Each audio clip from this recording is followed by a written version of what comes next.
This week, I talked to Dave Sheahan. He's a high-performance coach working with athletes and executives alike for 30 years. So super inspiring conversation. I asked him some of the questions I always wanted to ask about how to use visualization not only in life, but also for high-performance sports, but also how to apply it to other areas of your life.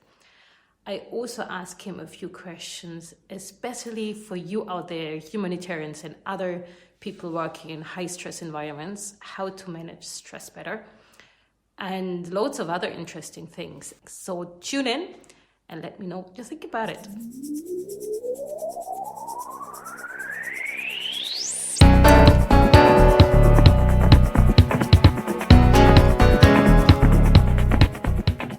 You're listening to Leadership's Insights, Navigating Career and Life. I am Maggie Rombach, your host, bringing inspiring stories and practical advice on leadership, career development, and work-life balance. So hello and welcome to Maggie's Mindset Mastery Academy and Leadership's Insights. And today, this is the second expert interview. And you all know how I love analogies. And I've been talking also about sports analogies. And today I'm delighted to have Dave with me, who's a high performance coach and also works with athletes as well as managers. But as usual, with no further ado, I give you the word right away, Dave, to introduce yourself. Tell us a little bit about your story and what's your mission? What are you trying to achieve in the world?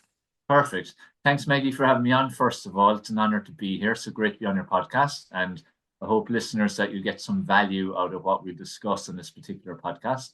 I always say to people, I'm like 30 years in the making. So I'm actually in my 30th year as a high performance coach. And where I was 30 years ago to now is a very different person.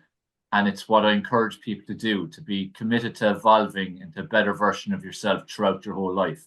So like I say to people, I'm 30 years now, but I'll be a different person next year and 5 years time and 20 years time. And hopefully I'll go on for a long time, but constantly evolving.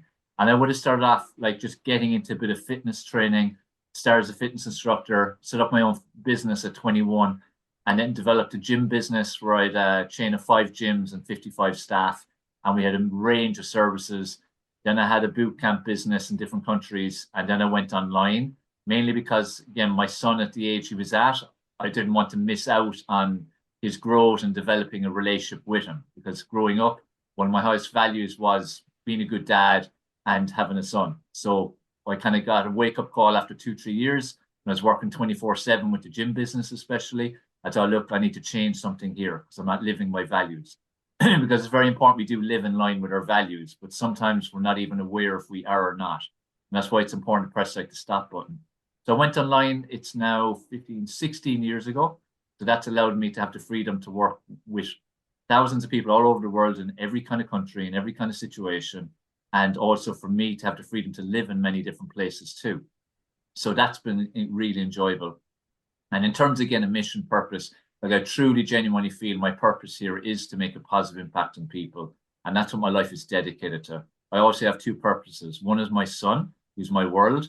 But besides that, my time, my energy, my focus goes into making a positive impact on other people. And through educating people, motivating, and hopefully also inspiring them by my own life. And I always aim to do my best to be a good role model.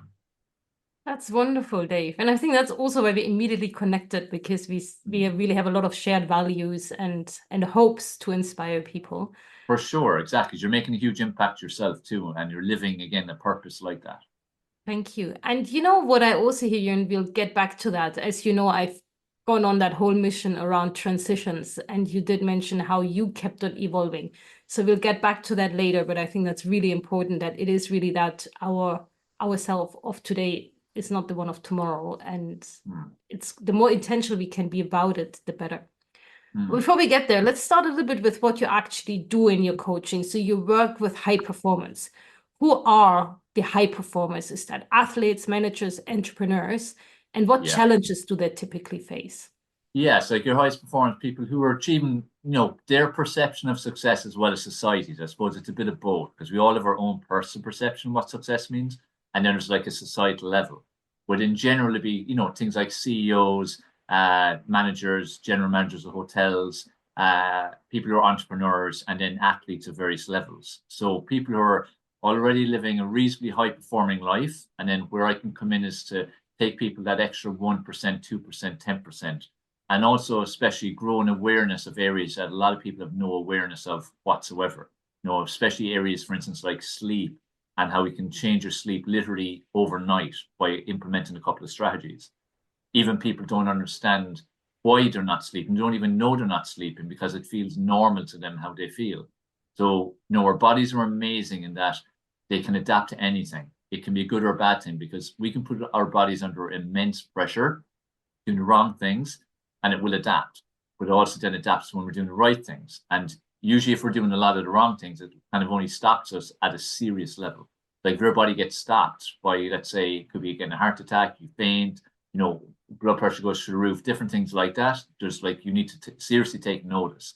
So I'd help people on all kind of areas around, especially sleep, psychology would be big areas, people's thought processes. I always say that, we all have traumas at different levels. We all have mental health issues at different levels.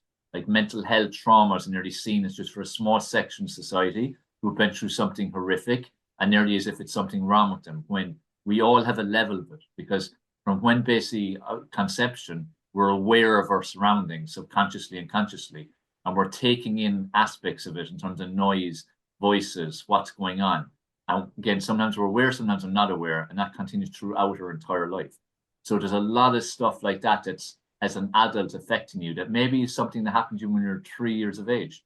Even recently, I had a discovery with a client of that, where something was affecting her now when she's 50, actually yesterday, something happened to her last Friday, was because of something that happened when she was 4. It was only when we were digging and digging and digging, we realized it.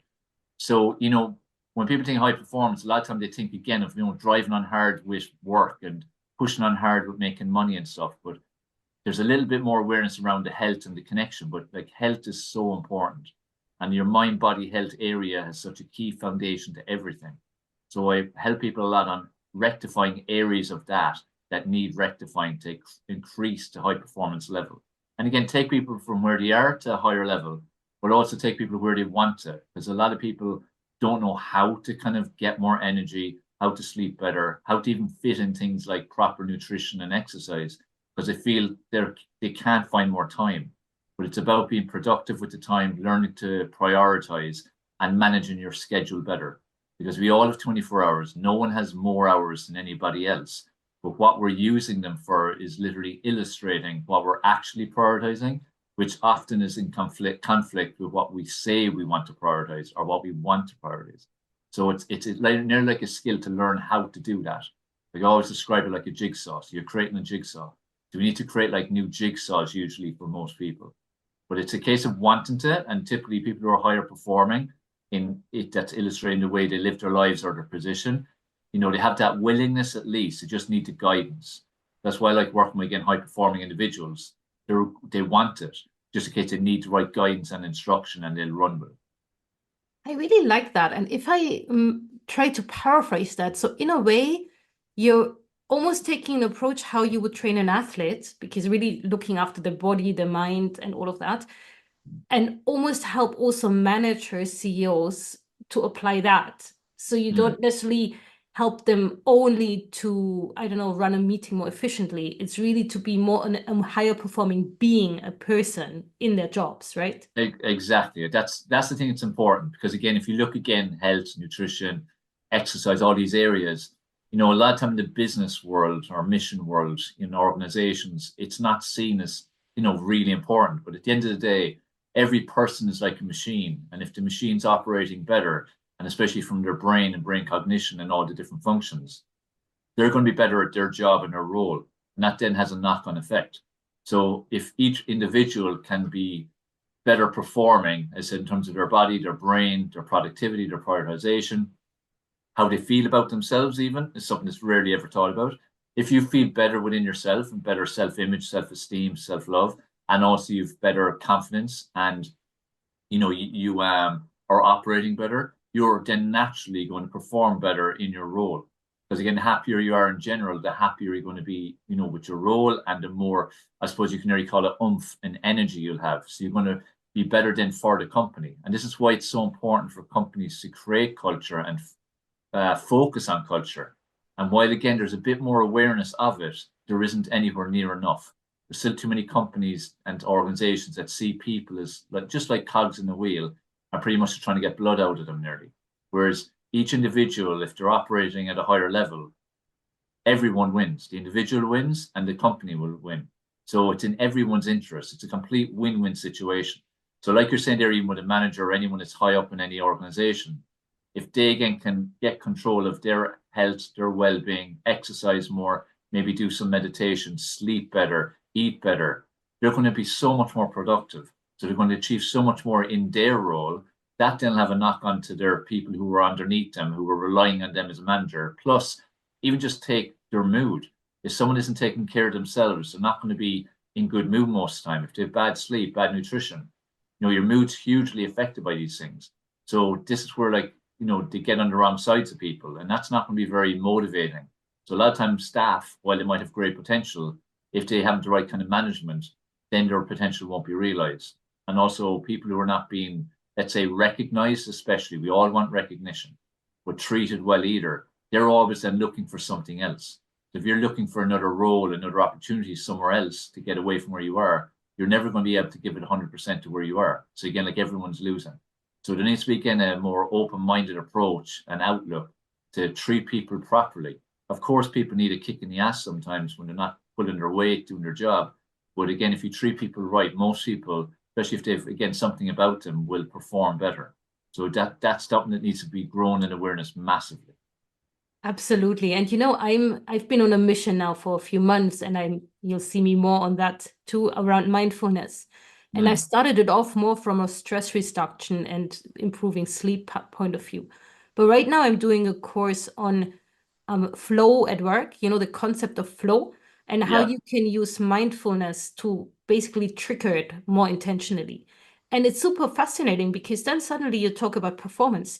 You don't only talk about reducing stress, but if you can get yourself into flow intentionally, off you go, working much more focused and much more efficiently. It's really fascinating. Yeah, it's like a switch, because everyone will have had flow state at some stage in their life, at least once, if not a few times, without even realizing.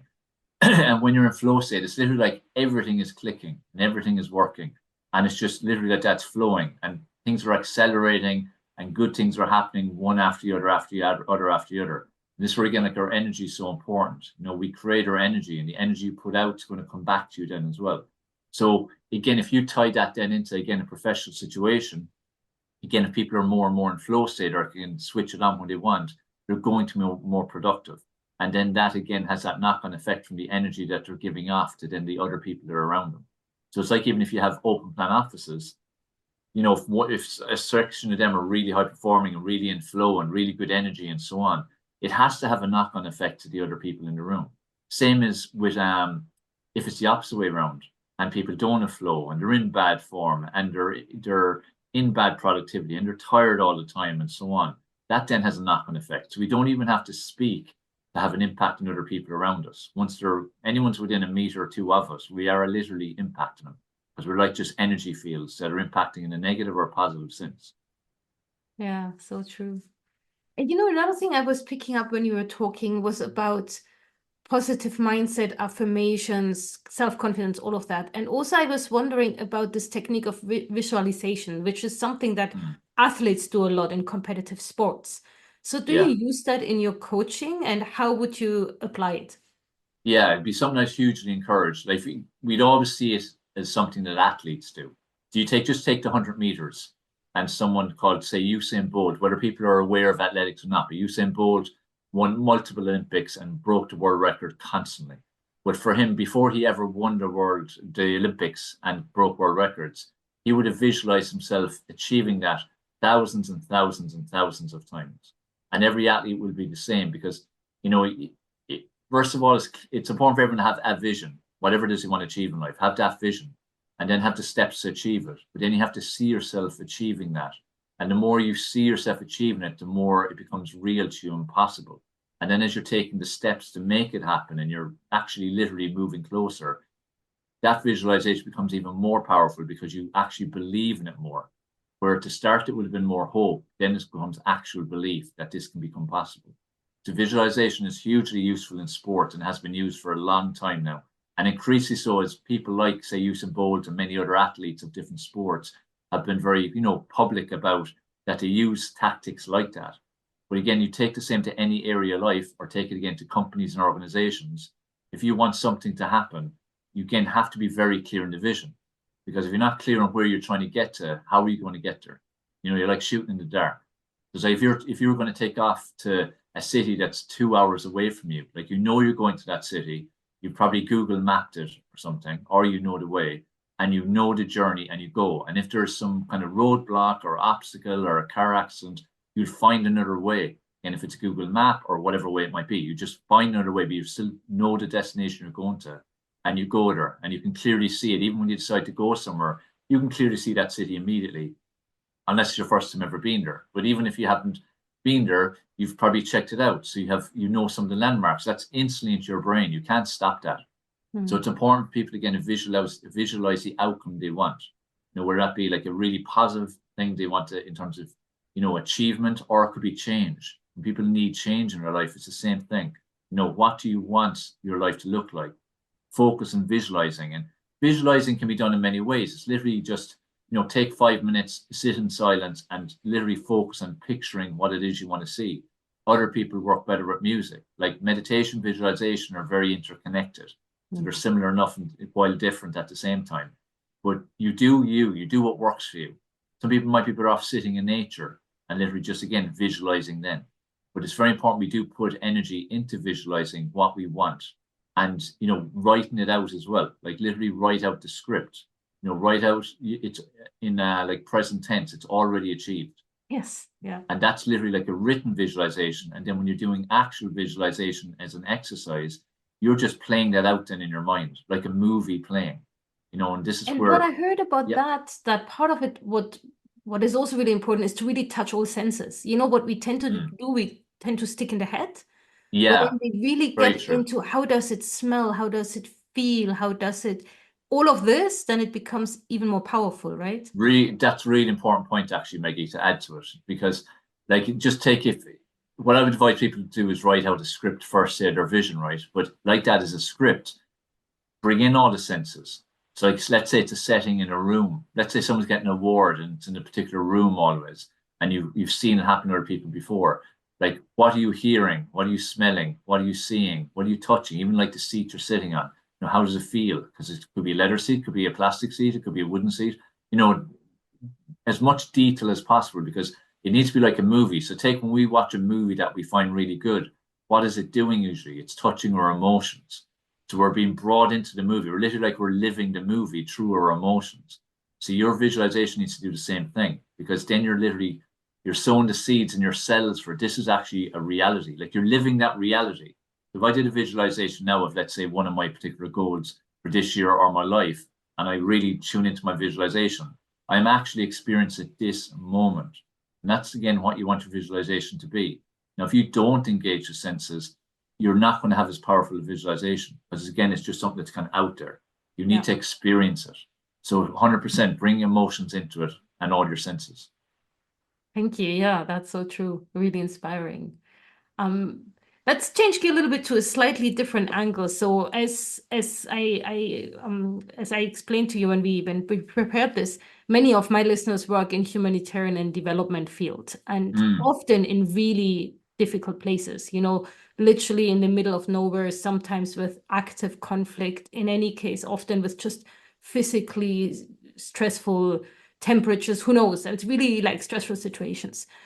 So what could be one or two or maybe three key things they could do, quite easy things to improve their performance, but also their balance or their quality of life and sleep and God knows what? Yeah, like it's like that, like these are tough real life situations. And, types of people who do these are, special people in reality.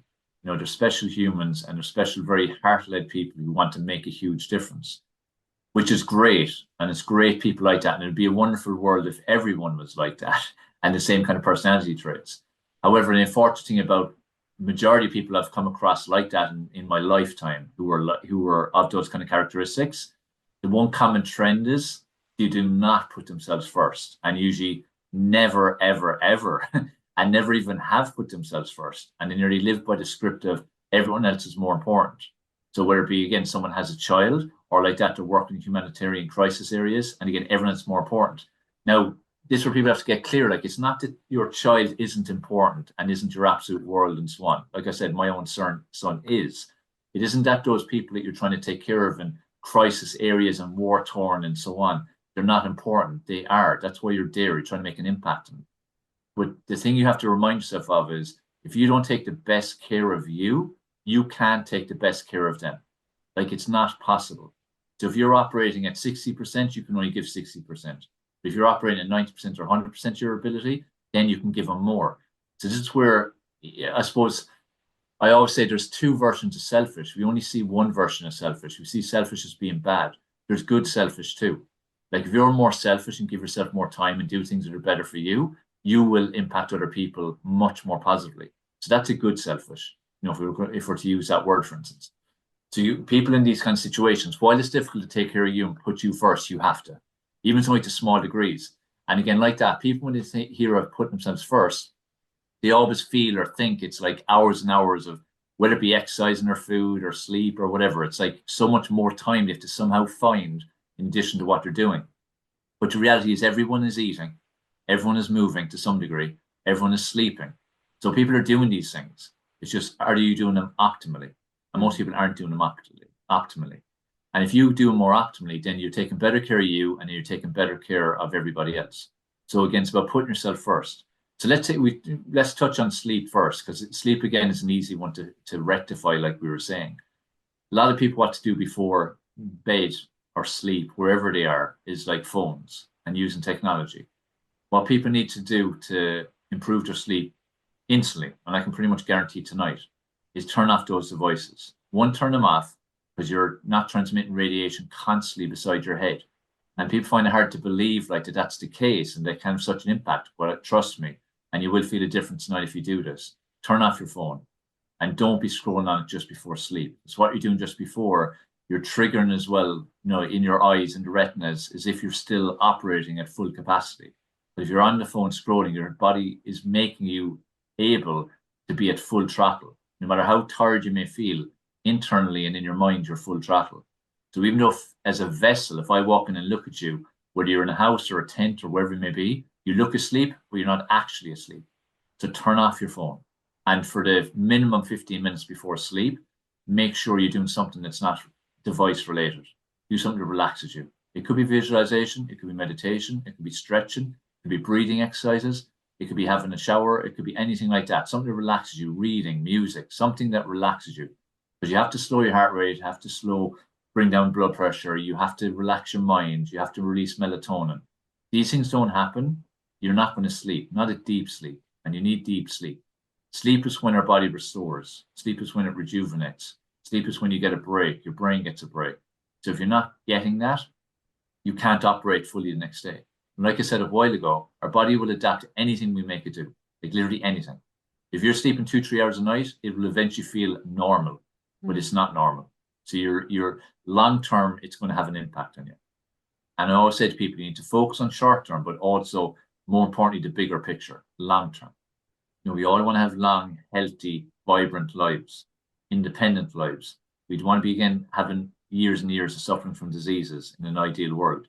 What you do now is going to determine the future, as much as it'll determine you tomorrow and next week and so on. So sleep is a huge one.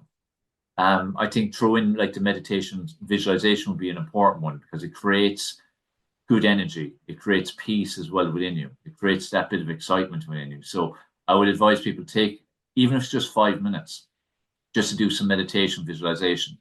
And I stress small amounts like that, because when you've got a busy mind and you're into doing lots again for other people and just doing lots in general, it's very hard to actually slow yourself down. And I had this challenge myself when I first decided I need to add meditation. I saw everywhere it was people doing an hour or 40 minutes or 30 minutes or an hour and a half or whatever it was. So I was trying to do like 40 minutes, 30 minutes, an hour. It wasn't working. I couldn't slow myself down for that length of time. So I started many years ago, look, I'm going to do 1 minute a day in the morning for a year. And I committed to that. And when I did that, then next year I went for 2 minutes every morning for a year. Now I do 5 minutes every morning as part of my morning routine. I do 5 minutes every evening as part of my evening routine. So morning routine again to get myself centered and ready for the day. Evening time is part of a wind down and to relax. It's still not massive. It's only 10 minutes in total, but that works for me. So again, find what works for you. But if you find it a bit daunting to give yourself that quiet time, because it needs to be like quiet time, pick just a minute, 2 minutes. The most important thing is you're doing something for you. Remember, go back to the point we're making. Put on your own oxygen mask first. Like do something for you, and then you get the benefits from it so you can help other people. And then the other thing I would say is your nutrition is feeding your brain and your body. Now, it depends on where you are. It depends on circumstances. Depending on the situation you're in, especially for humanitarian, you're very, very limited what you can get. But there's always choices. There's always a better choice. So do what is best for your body and your brain. Now, I include the brain because a lot of people aren't aware you're literally feeding your brain by what you're eating. 20% of the calories at least go to your brain. So if you're eating bad food, that's bad calories to your brain. That's how it's going to operate. It's like putting bad fuel into a car. How's it going to operate properly? So you want to give your brain as good as it can, because again, especially in these kind of areas that both energetically and emotionally are very taxing, you need to be operating at your highest level. So be mindful of what you're eating, and just again, focus on being better, and ask yourself all the time, what is this doing to my brain? How well will my brain work with this food? As opposed to we're always thinking of our body. It's not just about your body. The brain-body connection is huge. And also as well, like the better your brain's working, the more positive energy you'll have. So even just for yourself, you're talking to your cells all the time. So you'll have more positive energy that way. That positive energy then is going to be more infectious against people around you. And especially again in these terrible situations, people are already in terrible emotional states and are going through horrendous situations. They don't need someone who's themselves in a bad emotional and an energetic state. So the better you are that way, the more infectious you can be on these people who are going through hell, basically. And even if it only improves their energy and emotions by 5%, isn't a lot better than being where they are. So this is where we can have such an impact on other people by small things. So there'll be a few little actions I would advise people that everyone can do them. Like there's literally no excuse for anyone not to do those things, because we can choose to do them, and they're small enough that you can easily fit them in. And you're already doing things like them. It's just not to those levels. So you're not having to give more time. You're just having to use your time more optimally. I really like this. So sleep, visualization, and nutrition. And what struck me listening to you is, first of all, I think they're simple. They're not necessarily easy to do because they all require discipline and habits. And that's why I also like so much the sports analogy. Like if you train for a marathon, you will not run a marathon if you go for a run every third week. You have to show up X times per week, building up your fitness, right?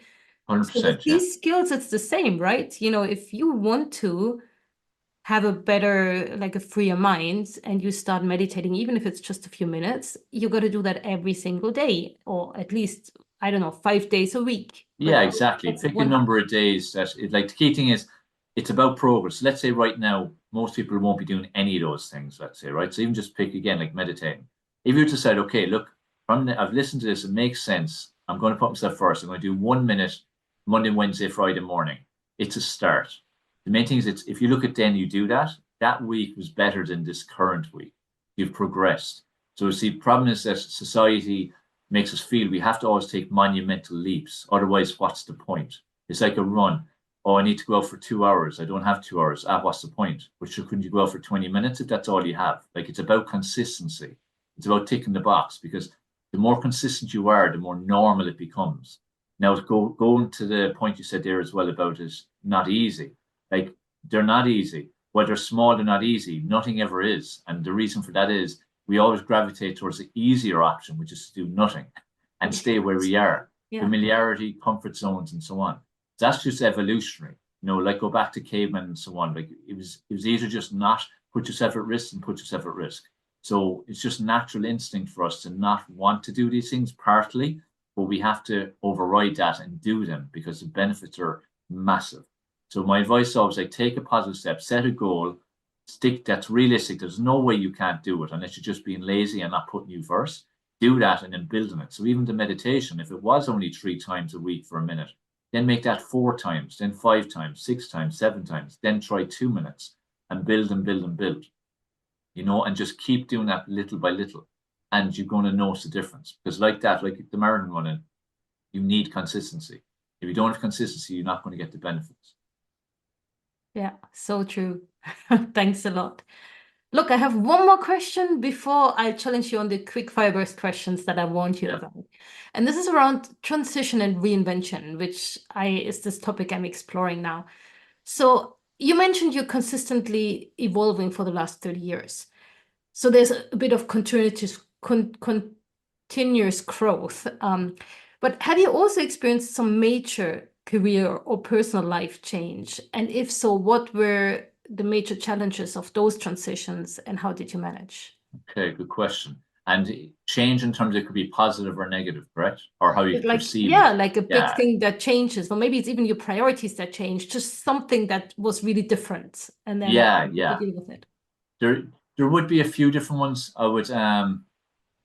I've looked at, like, I've lived in many different places, and often the times it was a case of not necessarily choosing to move just as like, oh, let's move there, let's move there. It's happened for different reasons. So even one example, like I lived in Lanzarote for 6 years, and then for maybe a year or two at the end of it, like my son would have started asking, would we ever move back home, back to Ireland? And I was sort of like, there's no chance of that. Worked hard to get this lifestyle, and this is a lifestyle that we're having, because again, it's a great lifestyle. But it became more and more apparent as time went on that it was genuinely a case if he was missing home, missing family, especially having cousins. When Woodward left, he wouldn't have cousins and things like that. So we had eventually I decided to give in and go, look, we're going to move back for him. And he was delighted. And it was the best thing to do. But it was a huge shift to go from there, where, I had various different types of businesses and I had a certain type of life there. And then coming back here then to kind of nearly start again to some degree. So that would have been a huge change. Plus, I've always felt like, for me, it's like Ireland necessarily wasn't my home, let's say. It didn't feel like my home. So it was like going back to somewhere that didn't feel my home then and never was going to. So it took adjustment even for me to accept the reality of being back where I had left for a particular reason and having to have a change of life and nearly starting again. That was one big one. And a big one, again, like everyone's experienced something during that phase, but like even like the COVID phase and so on, where suddenly everything's going great, and then boom, you can't do anything. Like, there's so many things you can't do. That was I found that a very challenging time. While I was working a lot online, I was working a good bit offline at the time in some big projects, and they all just stopped. And so also, in those situations, was there anything, that, like, maybe one tip or one lesson you learned or something that you felt like that really helped, that really made it better? I think the most important thing with life is like a roller coaster. So it doesn't go a straight line. People need to, again, face that reality. It doesn't go a straight line. It won't. It's not meant to, because otherwise, how are you going to grow? And resilience is something that's really important, and developing resilience, or as David Goggins says, mental calluses. So it's like when challenge happens or change, like that, say a change that is going to happen that you don't necessarily want. It's like embracing the challenge. And what can you potentially learn from? What are the lessons? Mm-hmm. Go into solution mode, especially. And that's like a skill or a mindset or perception that people really need to adopt, because people usually go into their shell, they bury their heads in the sand, they go into poor me, or they just get devastated by situations. If a reality is a reality, that's what it is. You need to go into solution mode. You need to focus on resilience. And also, the more resilient you become, the more you can deal with things future in life as well. Because also, the more you want out of life, the more resilience you need, because the bigger the challenges will be. Like, if someone leads a very safe life, never takes what they perceive as risks, there will still be challenges, because that's how life is.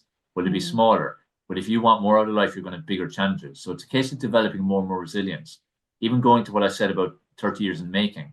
Like, I'm far more resilient now than I was, say, 5 years ago, 10 years ago, 30 years ago. And I would have considered myself quite resilient back even 30 years ago. But life has made me more, because I've seen situations that have been changed, in control or out of control, and I've run with them and I've found solutions, but I've developed resilience in the process of that. So my advice to people would be that, when things happen, look at it. Why is it happening? What is in your control? What's not in your control? Also, what's always in your control of stuff that's not in your control is your reaction to them. Yes. You always control your reaction. Okay. So again, this was because sometimes people say, oh, but all that's out of my control. But how did you react? We all control that.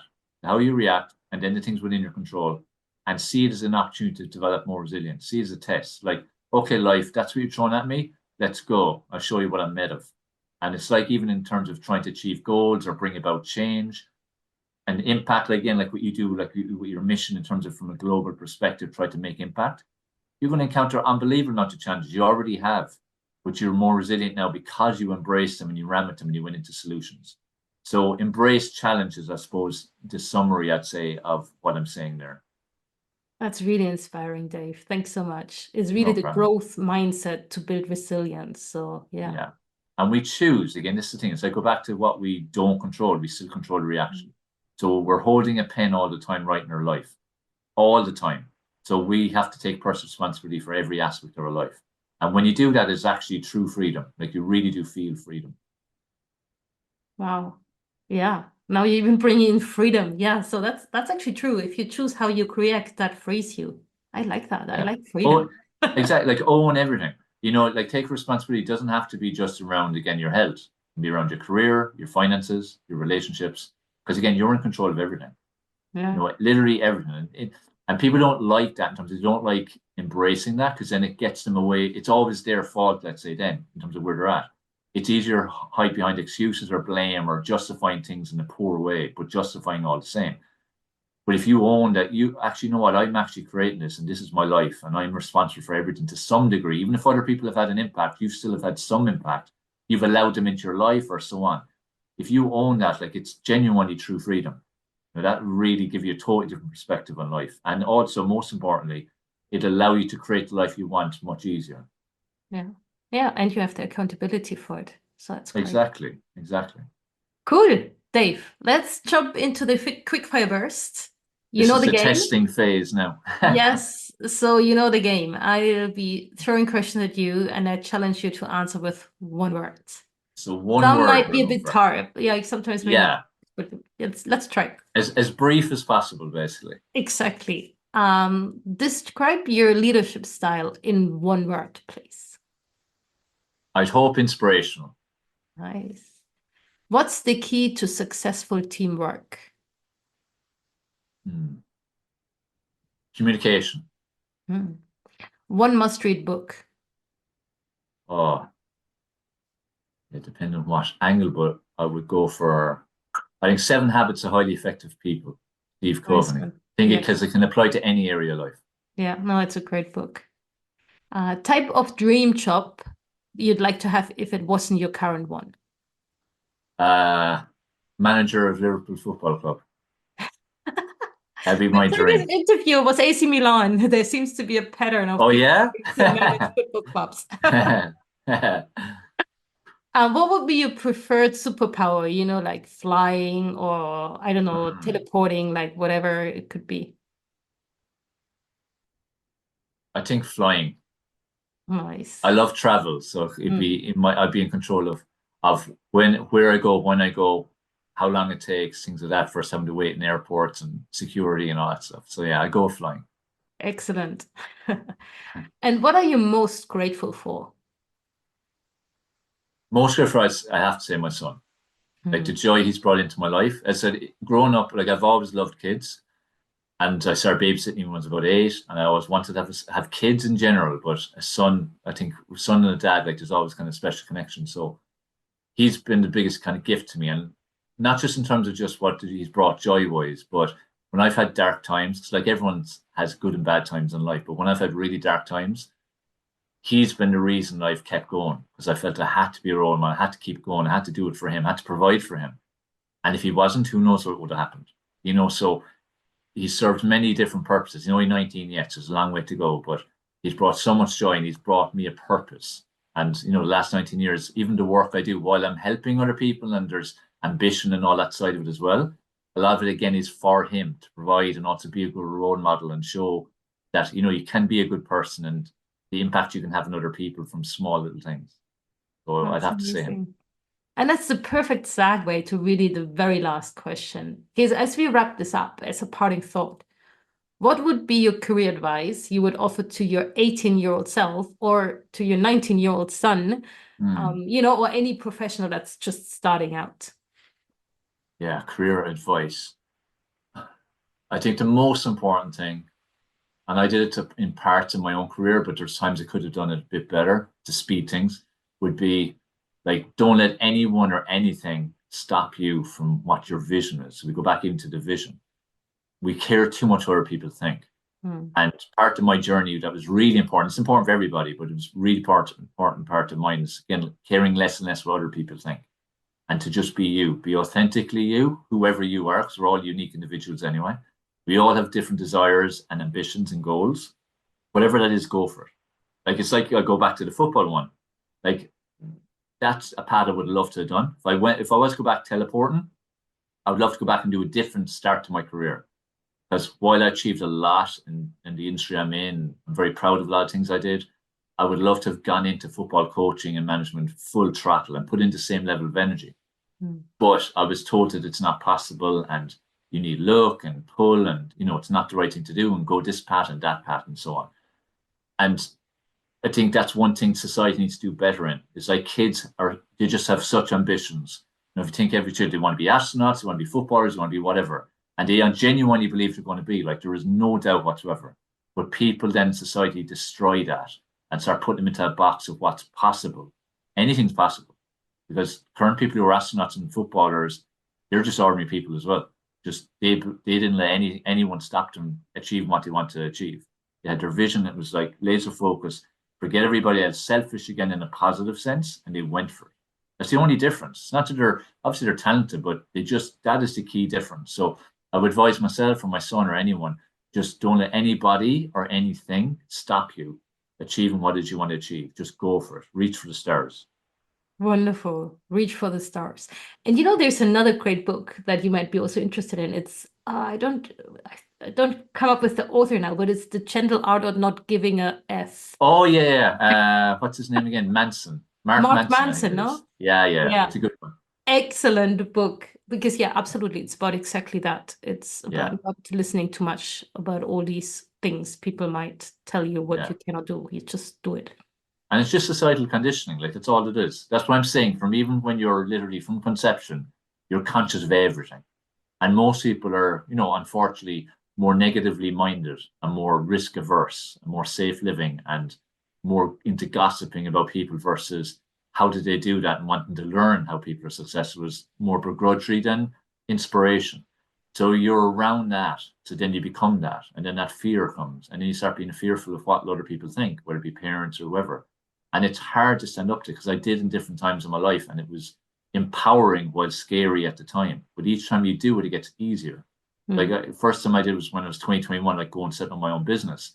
Again, I was practically disowned, because I had a huge offer in a totally different industry from the course I had done in college, but I turned it down to go into this industry and on very minimal wages and perceived no prospects. But I knew where I wanted to go. I was clear on my vision. So it's hard to do, but when you do it, the next time I had to, again, stand up to my own version of what I want to do versus other people, it was much easier. So it's just that first time is nearly the most important. It makes it easier. It's like with everything. That first workout you do. Step. Yeah, like first workout's really hard to even just go and do it, and it's sore. But then if you get into routine, then it becomes easy, and you're loving it, loving the feel. So I think it's such an important mindset for people to have, and the younger the better. Wonderful. Thank you so much, Dave. It's a pleasure.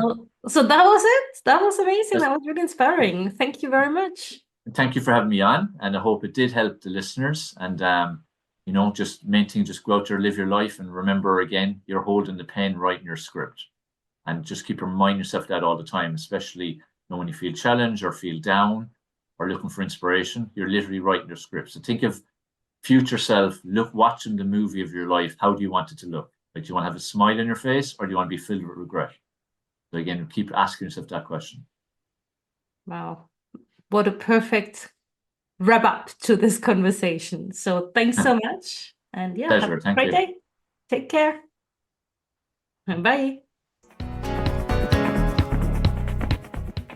Thanks for listening to Leadership's Insights, Navigating Career and Life. If you like this, make sure you subscribe and share it with anybody you feel could benefit from it. And if you're inspired now and you wonder how you could apply this to your life, trust that you've got all it takes and you can handle this one little step at a time. See you next time for more insights and inspiration. Bye for now.